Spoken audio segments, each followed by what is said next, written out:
ಸ್ಪರ್ಧಾರ್ಥಿಗಳೇ, ಹಿಂದೆ ನೋಟಿಫಿಕೇಶನ್ ಬಗ್ಗೆ ತಿಳಿದುಕೊಂಡು ಬನ್ನಿ.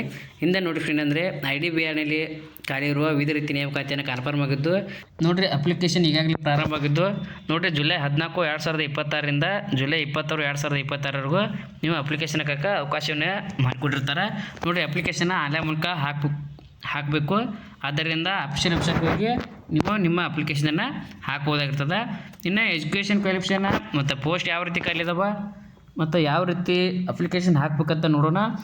ನೋಡೋಕ್ಕಿಂತ ಮುಂಚೆ ಇನ್ನೂ ಯಾರು ನಮ್ಮ ಚಾನಲ್ಗೆ ಸಬ್ಸ್ಕ್ರೈಬ್ ಆಗಿಲ್ಲ, ದಯವಿಟ್ಟು ಸಬ್ಸ್ಕ್ರೈಬ್ ಮಾಡ್ಕೊಳ್ಳಿ. ಮುಂದೆ ಯಾವುದೇ ಜಾಬ್ ಬಗ್ಗೆ ನಾನು ತಿಳಿಸಿದಾಗ ನಿಮಗೆ ನೋಟಿಫಿಕೇಶನ್ ಮೂಲಕ ತಿಳಿದು ಬರುತ್ತದೆ.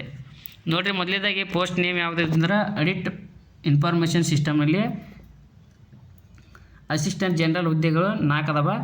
ಇದರಲ್ಲಿ ಮ್ಯಾನೇಜರ್ ಹುದ್ದೆಗಳು 6 ವೇಕೆನ್ಸಿ ಖಾಲಿದಾವೆ. ಟೋಟಲಾಗಿ 10 ವೇಕೆನ್ಸಿ ಖಾಲಿದಾವೆ. ಅದೇ ರೀತಿ ಇನ್ಫಾರ್ಮೇಷನ್ ಸ್ಟ್ರಕ್ಚರ್ ಮ್ಯಾನೇಜರ್ ಡಿಪಾರ್ಟ್ಮೆಂಟ್ ಒಳಗೆ ಡೆಪ್ಯೂಟಿ ಜನರಲ್ ಮ್ಯಾನೇಜರ 5 ವೇಕೆನ್ಸಿ ಮತ್ತು ಮ್ಯಾನೇಜರ 3 ವೇಕೆನ್ಸಿ, ಟೋಟಲಾಗಿ 8 ವೇಕೆನ್ಸಿ ಖಾಲಿದಾವೆ. ಇನ್ನು ಅದೇ ರೀತಿ ಲೀಗಲ್ ಒಳಗೆ 3 vacancy, deputy general manager 6 vacancy, manager ಹುದ್ದೆ ಟೋಟಲಾಗಿ 9 ವೇಕೆನ್ಸಿ ಖಾಲಿದಾವೆ. ಇನ್ನು ಅದೇ ರೀತಿ ಸೆಕ್ಯೂರಿಟಿ ಆಫೀಸರ್ ಒಳಗೆ 4 ವೇಕೆನ್ಸಿ ಮ್ಯಾನೇಜರಲ್ಲಿ ಖಾಲಿದಾವೆ. ಇನ್ನು ಟೋಟಲಾಗಿ ಪೊಸಿಷನ್ ನೋಡೋದಾದರೆ ನೋಡಿರಿ, ಡೆಪ್ಯೂಟಿ ಜನರಲ್ ಮ್ಯಾನೇಜರ 8 ವೇಕೆನ್ಸಿ ಖಾಲಿದ್ದು, ಅಸಿಸ್ಟೆಂಟ್ ಜನರಲ್ ಮ್ಯಾನೇಜರ 4 ವೇಕೆನ್ಸಿ ಖಾಲಿದಾವೆ. ಇನ್ನು ಅದೇ ರೀತಿ ಮ್ಯಾನೇಜರ್ ಹುದ್ದೆ 19 ವೇಕೆನ್ಸಿ ಖಾಲಿದ್ದು, ಟೋಟಲಾಗಿ IDBI ಬ್ಯಾಂಕಿನಲ್ಲಿ 31 ವೇಕೆನ್ಸಿಗಳು ಖಾಲಿದಾವೆ. ಇನ್ನು ಅದೇ ರೀತಿ ಕ್ಯಾಟಗರಿ ವೈಸ್ ಯಾವ ರೀತಿ ಹಂಚಿಕೆ ಮಾಡಲಾಗಿದೆ ಅಂದರೆ ನೋಡಿರಿ, ಡೆಪ್ಯೂಟಿ ಜನರಲ್ ಮ್ಯಾನೇಜರ್ ಹುದ್ದೆ ಗ್ರೇಡ್ ಡಿ ಹುದ್ದೆ ಆಗಿದ್ದು, ಇದರಲ್ಲಿ ಜನರಲ್ ಕ್ಯಾಂಡಿಡೇಟ್ಗೆ 4 ವೇಕೆನ್ಸಿ ಖಾಲಿದಾವೆ. SC ಅಭ್ಯರ್ಥಿಗಳಿಗೆ 1 ವೇಕೆನ್ಸಿ, ST 1, OBC 2, ಟೋಟಲಾಗಿ 8 ವೇಕೆನ್ಸಿಗಳು ಖಾಲಿದಾವೆ. ಇನ್ನು ಅದೇ ರೀತಿ ಅಸಿಸ್ಟೆಂಟ್ ಜನರಲ್ ಮ್ಯಾನೇಜರ ಗ್ರೇಡ್ C ಹುದ್ದೆ ಆಗಿದ್ದು ನೋಡಿರಿ, ಜನರಲ್ ಅಭ್ಯರ್ಥಿಗೆ 2 ವೇಕೆನ್ಸಿ, STಗೆ 1, OBC ಅಭ್ಯರ್ಥಿಗೆ 1 ವೇಕೆನ್ಸಿ ಖಾಲಿ ಐತೆ. ಇನ್ನು ಅದೇ ರೀತಿ ಮ್ಯಾನೇಜರ ಗ್ರೇಡ್ B ಹುದ್ದೆ 9 ವೇಕೆನ್ಸಿ ಖಾಲಿ ಇದ್ದು, UR ಕ್ಯಾಂಡಿಡೇಟ್ಗೆ 9 ವೇಕೆನ್ಸಿ ಖಾಲಿ ಇದ್ದು, SC ಅಭ್ಯರ್ಥಿಗಳಿಗೆ 4 ವೇಕೆನ್ಸಿ, ಇನ್ನು ST ಅವರಿಗೆ 1 ವೇಕೆನ್ಸಿ, OBC ಅಭ್ಯರ್ಥಿಗಳಿಗೆ 4 ವೇಕೆನ್ಸಿ ಖಾಲಿದಾವೆ. ಅದೇ ರೀತಿ EWS 1 ವೇಕೆನ್ಸಿ ಖಾಲಿ ಇದ್ದು, ಟೋಟಲಾಗಿ 31 ವೇಕೆನ್ಸಿಯನ್ನು ಕ್ಯಾಟಗರಿ ವೈಸ್ ಹಂಚಿಕೆ ಮಾಡಲಾಗಿದೆ. ಇನ್ನು ಈ ಹುದ್ದೆಗೆ ಅಪ್ಲಿಕೇಶನ್ ಹಾಕಬೇಕಾದ್ರೆ ಏಜ್ ಯಾವ ರೀತಿ ಇರಬೇಕು ಮತ್ತು ಕ್ವಾಲಿಫಿಕೇಷನ್ ಮತ್ತು ಎಕ್ಸ್ಪೀರಿಯೆನ್ಸ್ ಕೂಡ ಕೇಳಲಾಗಿದೆ. ಎಕ್ಸ್ಪೀರಿಯೆನ್ಸ್ ಯಾವ ರೀತಿ ಇರಬೇಕಂತ ನೋಡೋಣ. ಹುದ್ದೆ ವೈಸ ನೋಡಿರಿ, ಆಡಿಟ್ ಇನ್ಫಾರ್ಮೇಷನ್ ಸಿಸ್ಟಮ್ ಆಫೀಸರ್ ಹುದ್ದೆ ಯಾವ ರೀತಿ ವೇಕೆನ್ಸಿಗಳು 4 ಖಾಲಿದಾವೆ. ಇದು ಗ್ರೇಡ್ C ಹುದ್ದೆ ಆಗಿದ್ದು, ಮಿನಿಮಮ್ ಏಜ್ 28 ವರ್ಷ ಮೇಲ್ಪಟ್ಟ ಮತ್ತು ಮ್ಯಾಕ್ಸಿಮಮ್ 40 ವರ್ಷದ ಒಳಗಿನ ಅಭ್ಯರ್ಥಿ ಈ ಹುದ್ದೆಗೆ ಅಪ್ಲಿಕೇಶನನ್ನು ಹಾಕ್ಬೋದಾಗಿರ್ತದೆ.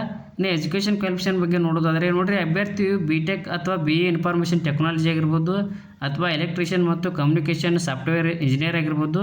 ಇನ್ನು ಎಲೆಕ್ಟ್ರಿಕಲ್ ಅಥವಾ ಎಲೆಕ್ಟ್ರಾನಿಕ್ಸ್ ಮತ್ತು electrical, computer science, digital banking, BCA ಅಥವಾ BSc ಕಂಪ್ಯೂಟರ್ ಸೈನ್ಸ್ ITಯನ್ನು ಮಾಡಿದರೂ ಕೂಡ ಅಪ್ಲಿಕೇಶನನ್ನು ಹಾಕ್ಬೋದಾಗಿರ್ತದೆ. ಅಥವಾ MSCA ಮಾಡಿದರೂ ಕೂಡ, ME ಮಾಡಿದರು, ಇನ್ನು ಅಥವಾ science graduate with valid certificate information ಸಿಸ್ಟಮಲ್ಲಿ ಅಡಿಟರ್ ಸರ್ಟಿಫಿಕೇಟ್ ಇದ್ದರೆ ಅಪ್ಲಿಕೇಶನನ್ನು ಹಾಕ್ಬೋದಾಗಿರ್ತದೆ.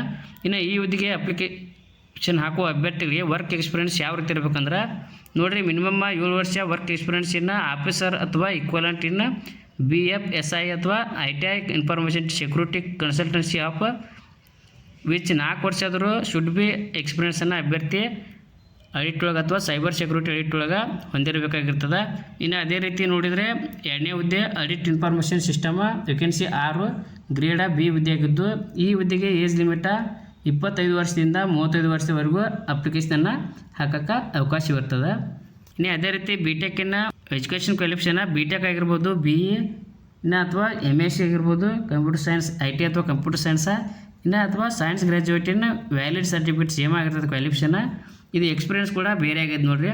4 ವರ್ಷದ ವರ್ಕ್ ಎಕ್ಸ್ಪೀರಿಯೆನ್ಸನ್ನು ಅಭ್ಯರ್ಥಿ BFSI ಅಥವಾ ITI ಇನ್ಫಾರ್ಮೇಷನ್ ಸೆಕ್ಯೂರಿಟಿ ಕನ್ಸಲ್ಟೆನ್ಸಿಯಲ್ಲಿ ಅಭ್ಯರ್ಥಿ 2 ವರ್ಷ ಆದರೂ ಆಡಿಟ್ ಅಥವಾ ಸೈಬರ್ ಸೆಕ್ಯೂರಿಟಿ ಆಡಿಟ್ ಒಳಗೆ ಅಭ್ಯರ್ಥಿ ತನ್ನದೇ ಆದ ವರ್ಕ್ ಎಕ್ಸ್ಪೀರಿಯೆನ್ಸನ್ನು ಹೊಂದಿರಬೇಕಾಗಿರ್ತದೆ.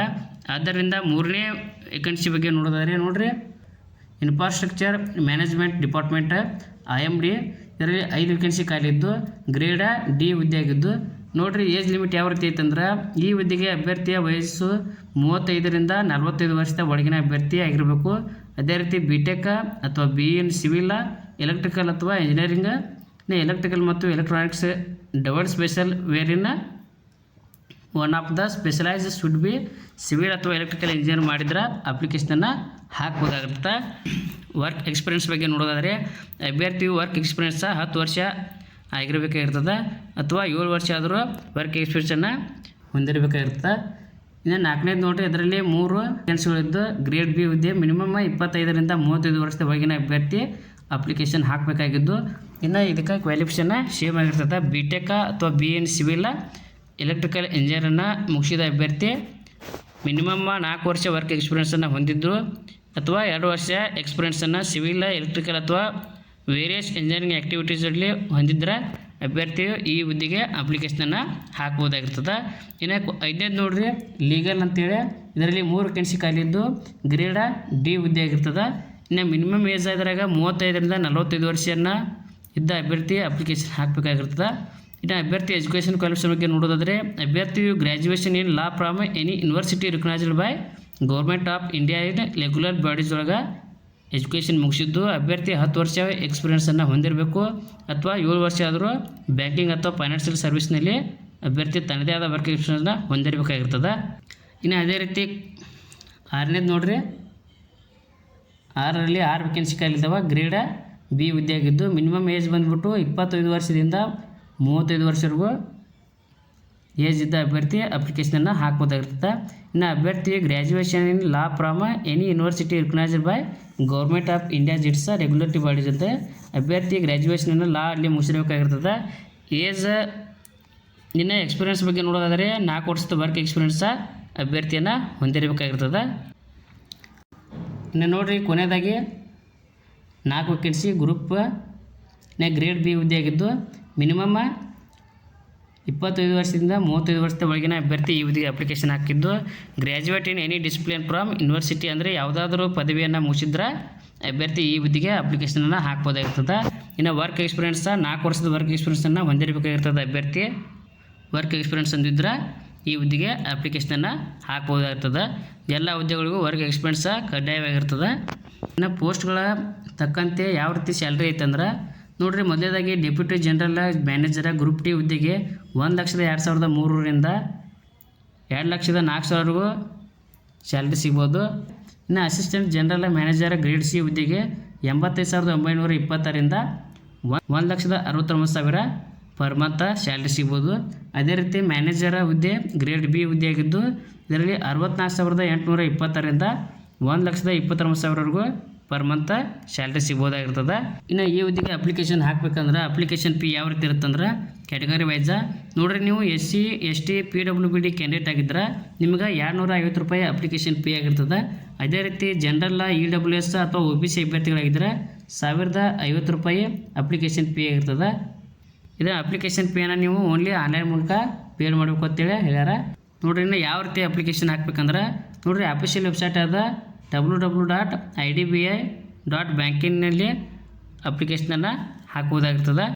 ನೋಡಿರಿ, ಈ ಹುದ್ದೆಗೆ ಯಾರು ಅರ್ಹತೆ ಪಡೆದಿರ್ತಿರಲ್ಲ ಅಂದರೆ ಅಭ್ಯರ್ಥಿಯು ಗ್ರ್ಯಾಜುಯೇಷನ್ ಅಥವಾ BA ಅಥವಾ BTech ಎಲೆಕ್ಟ್ರಿಕಲ್ ಎಲೆಕ್ಟ್ರಾನಿಕ್ಸ ವಿವಿಧ ರೀತಿಯ ವಿದ್ಯಾರ್ಹತೆಯನ್ನು ಹೊಂದಿದ ಅಭ್ಯರ್ಥಿಗಳು ಈ ಹುದ್ದೆಗೆ ಅಪ್ಲಿಕೇಶನನ್ನು ಹಾಕ್ಬೋದಾಗಿರ್ತದೆ. ನೋಡಿರಿ, ಅಪ್ಲಿಕೇಶನ್ ಜುಲೈ 14ರಂದು ಸ್ಟಾರ್ಟ್ ಆಗ್ಯಾವ. ಕೊನೆಯ ದಿನಾಂಕ ಜುಲೈ 26ವರೆಗೂ ನಿಮ್ಗೆ ಅವಕಾಶವನ್ನು ಕೊಟ್ಟಿರ್ತಾರೆ. ನೋಡಿರಿ, ಅಪ್ಲಿಕೇಶನ್ ಫೀ ಬಂದುಬಿಟ್ಟು 1,050 ರೂಪಾಯಿ ಜನರಲ್ EWS OBC ಅಭ್ಯರ್ಥಿಗಳಿಗಾದ್ರೆ 250 ರೂಪಾಯಿ SC ST PWBD ಅಭ್ಯರ್ಥಿಗೆ ಅಪ್ಲಿಕೇಶನ್ ಫೀ ಆಗಿರ್ತದೆ. ಅಪ್ಲಿಕೇಶನ್ ಫೀ ಕೂಡ ನೀವು ಆನ್ಲೈನಲ್ಲೇ ಪೇಡ್ ಮಾಡಬೇಕು.